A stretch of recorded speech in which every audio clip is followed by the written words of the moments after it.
It was a landmark day in the state of Minnesota. Starting today, adopted people 18 years and older in this state can finally access their birth records.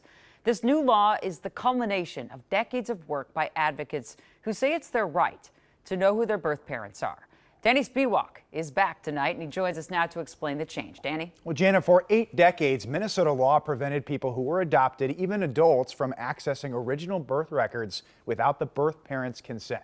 Today, that changes, opening up a wealth of information for thousands of Minnesotans.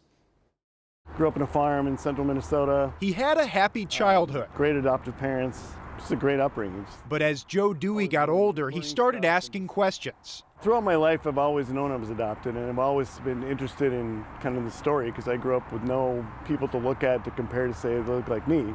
There was always that question. I always wondered what, like the story of how it came to be. But Joe couldn't get that information from the state.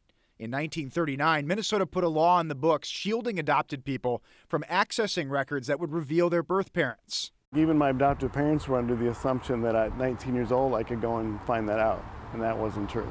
For decades, advocacy groups tried to change the law but never succeeded, like in 2008 when Governor Tim Pawlenty vetoed a bill partly over concerns about privacy to birth parents. You get some pretty big beatdowns in the legislature and you kind of get frustrated, but nobody ever stopped. Their efforts finally materialized last year in 2023 when Governor Walz signed a bill allowing all adopted people in Minnesota 18 or older to access their birth records, joining 14 other states with similar laws. After more than a year of lag period, that law finally took effect Monday, and the state estimates roughly 150,000 records are now eligible for release. What does today, July 1st, mean for Minnesota? First step, I think, in a lot of people's equality access to what they really should have had a long time ago. Ancestry.com. Through Ancestry.com DNA, Joe already found his birth parents about a decade ago. My birth mother's still alive, dementia, but I mean, I've physically been around her a bunch. And with my siblings, it's like we text once in a while. And I went and spent 2 weeks with my brother in Alaska. And it's wonderful to kind of establish relationships with them and get to know them as people now. Still, Joe put his form in the mail to the Minnesota Department of Health as soon as he could on Monday to officially request his birth records. Through all the years, did you think this day would finally come? No, not really.